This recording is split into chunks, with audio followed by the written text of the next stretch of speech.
Hello everyone, welcome to my channel Navmeet Pathshala. सभी का स्वागत है आपके हमारे नए चैनल पर। यहाँ पे हम विजुअल आर्ट की जितने भी एग्ज़ाम्स होंगे हम उनकी बात करेंगे और विजुअल आर्ट से रिलेटेड जितने भी क्वेश्चंस जो इम्पोर्टेंट बनते हैं सभी एग्ज़ाम के, हम लास्ट ईयर्स के पेपर्स की चर्चा करेंगे। एमसीक्यूज़ हमारे यहाँ डेली होंगी। ओके, तो हम लोग अभी जो बेसिक हमारा जो विजुअल आर्ट है उसका जो इम्पोर्टेंट जो टॉपिक माना जाता है, जिसके थ्रू हमारा विजुअल आर्ट शुरू होता है, ठीक है, जो हमारा चित्रकला और पेंटिंग का जो आधार माना जाता है वो है कला के तत्व, ठीक है, एलिमेंट्स ऑफ पेंटिंग। ठीक है, हम उनकी आज बात करेंगे, उनकी आज हम चर्चा करेंगे। जो इम्पोर्टेंट टॉपिक है जो हमारा बेसिक माना जाएगा, ठीक है, उसकी हम आज बात करने वाले हैं।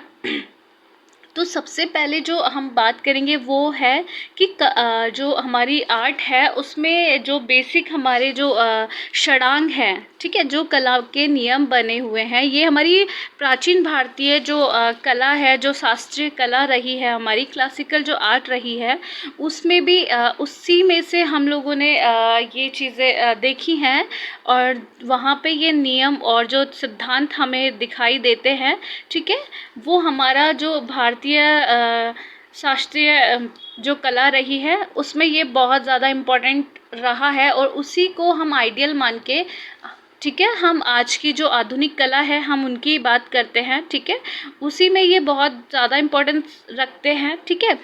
तो हम पहला जो हमारा माना जाता है, षडांग में 6 होते हैं हमारे ये तत्व जो होते हैं, ठीक है, उनमें से होता है सबसे पहला लाइन, फिर उसके बाद में आता है रूप, फिर आता है कलर, फिर आता है टोन, फिर आता है टेक्सचर और अंतराल, ठीक है। Lines form colour, tone, texture और स्पेस, ठीक है। तो हम इसकी बात करते हैं, ठीक है। तो सबसे पहले होता है हमारा लाइन, ठीक है। लाइन की हम बात करें तो जो लाइन होता है वो एक ऐसा एक माध्यम है जिसके द्वारा हम चित्रकला की शुरुआत करते हैं। ये एक ऐसा तत्व है जो अंकन के लिए हमें सबसे जो इम्पोर्टेंट माना जाता है वो है, ठीक है। किसी भी कलाकृति की हम शुरुआत करते हैं तो उसमें जो सबसे बेसिक जो चीज़ होती है वो होती है लाइन की, ठीक है। तो लाइन हमारे पास बहुत मतलब जो लाइन का परिभाषा होता है वो एक बहुत ही सरल साधारण शब्दों में हम कह सकते हैं कि दो बिंदुओं या दो सीमाओं का जो बीच का विस्तार होता है, ठीक है, 2 पॉइंट्स का जो बीच का जो अंतराल होगा उसको हम जोड़ेंगे, हम कनेक्ट करेंगे एक दूसरे से, तो वो एक साधारण और सरल रेखा में हमें प्रतीत होता है, ठीक है। और हम लोग इसी का अगर हम दूसरा देखें कि हम बहुत सारे किसी खाली स्थान पर हम बहुत सारे डॉट डॉट डॉट डॉट लगाकर कुछ ऐसा क्रिएट करते हैं जिसमें पॉजिटिव स्पेस और नेगेटिव स्पेस भी हमें दिखता है। तो जब हम उन डॉट्स को जोड़ते हैं तो एक बहुत ही एक कलात्मक हमें रेखांकन प्राप्त होता है, ठीक है। तो हम इसी तरीके से हम रेखाओं का जो वर्गीकरण है वो 2 भागों में करते हैं, ठीक है। एक औपचारिक रेखाएं, एक अनौपचारिक रेखाएं, ठीक है। हम अभी सीधी सरल चीज़ों की बात कर रहे हैं, ठीक है। तो दूसरे स्थान पे आता है हमारा आकार, ठीक है। शेप की हम बात करें, रूप की, हम इसी को हम कह सकते हैं रूप या फॉर्म, ठीक है। हम जब किसी आकार की बात करते हैं तो आकार में जब हम रेखांकन करते हैं तो रेखांकन जो रेखा का जो अंकन करते हैं वो किसी न किसी तरीके से एक रूप को प्रदर्शित करता है, ठीक है।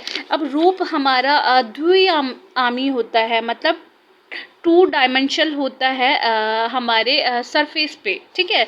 चित्रकला में 2 आयामी जो हमारा आकार होता है वो दिखता है। हम इसे त्रिआयामी बनाते हैं, लेकिन वो हमारी छाया प्रकाश रेखांकन के माध्यम से बनता है, ठीक है। पहले जब हम किसी आकार को बनाते हैं तो वो 2 आयामी होता है, ठीक है। जैसे हमने किसी भी आकार को बनाया, ठीक है, जैसे वर्ग बनाया, वृत्त बनाया, आयत बनाया, ठीक है। तो ये अपने आप में ये 2 आयामी रेखांकन है, ठीक है। और हम किसी भी रेखांकन में गहराई और उसका जो चौड़ाई है, लंबाई है, वो हम दे सकते हैं रेखांकन के माध्यम से, ठीक है, कुछ टेक्सचर्स के माध्यम से, छाया प्रकाश के माध्यम से, ठीक है। तो रूप जो फॉर्म होगी वो त्रिआयामी बन सकती है, ठीक है, जिसे हम 3D पेंटिंग या 3D इफेक्ट बोलते हैं, ठीक है। उसके बाद में आता है हमारा कलर, ठीक है। तो जो हम जो कलर होते हैं, जो हमारे वर्ण होते हैं, ठीक है, हम वर्ण की बात करें तो वर्ण हमारा सबसे इम्पॉर्टेंट टॉपिक आता है पेंटिंग में, ठीक है। तो वर्ण के बिना हमारा कोई भी जो चित्र है, रेखांकन है, कोई भी फॉर्म है, वो इनकम्प्लीट होती है, ठीक है। तो एक जो कलर है वो जो भौतिकता है उसको प्रदर्शित करता है, ठीक है। और जो सब को पता है कि कलर्स जो होते हैं वो प्रकाश और दृष्टि पे निर्भर करता है, ठीक है। लाइट्स का इफेक्ट होता है तब ही हमें कलर्स का भाव या फिर कलर्स का टोन हम लोगों को देखने को मिलता है, ठीक है। तो हम इनकी बातें बड़े विस्तार से हम अगली नेक्स्ट वीडियो में हम लोग करेंगे। अभी सिर्फ हम बेसिक जो इसके फंडामेंटल्स होते हैं, जो तत्व होते हैं, सिर्फ हम उनकी चर्चा कर रहे हैं अभी, ठीक है। उसके बाद में आता है स्थान, ठीक है। स्पेस जो आता है वो हमारे इसमें बहुत ज़्यादा इम्पोर्टेंस रखता है कि हम किसी भी धरातल पर कोई भी चित्रांकन करते हैं, ठीक है। तो उसमें हमें किस स्पेस में कौन सा चित्रण हमें करना है, कि कौन सा रेखांकन हमें छोटा बनाना है, बड़ा बनाना है, कौन सा फॉर्म है वो हमें आगे रखना है, पीछे रखना है, कौन सा दूरी और नज़दीक का भाव प्रकट होना चाहिए, उसमें पृष्ठभूमि हमें कैसी रखनी है। तो ये हमारा सब कुछ जो निर्भर करता है वो स्थान पर निर्भर करता है, ठीक है। अगर हमें आकाश को थोड़ा ऊंचाई पे दिखाना है तो हमें थोड़ा दूर बनाना पड़ेगा, ठीक है। बड़ी जो पास की वस्तुएं बनाते हैं हम लोग पास, तो उसको नीचे के साइड में बनाते हैं, ठीक है। तो थोड़ा सा स्पेस हमारा इसी को स्पेस कवर करना सबसे इम्पॉर्टेंट जो चीज़ होती है वो माना जाता है, ठीक है। उसके बाद में आता है वैल्यू, ठीक है।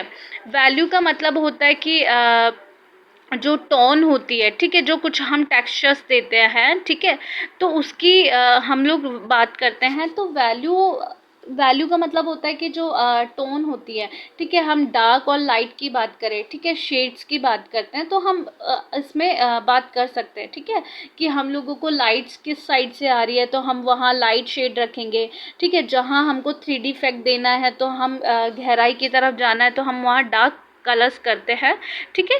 तो हम लोग मतलब मेनली जो हम चित्रकला के जो तत्व हैं, हम उनकी जो बात करते हैं उसमें से 6 इम्पोर्टेंट जो तत्व थे हमने उनकी एक बेसिक चीज़ें समझी हैं, जिसमें से रेखा, रूप, वर्ण, तान, पोत, अंतराल, ठीक है। ये जो 6 हैं, अब नेक्स्ट क्लास में हम 1 बाय 1 हम इनकी चर्चा करेंगे। ओके, धन्यवाद आप सभी का, और कंटिन्यू वॉचिंग के लिए चैनल को सब्सक्राइब कर लें। Okay, thank you.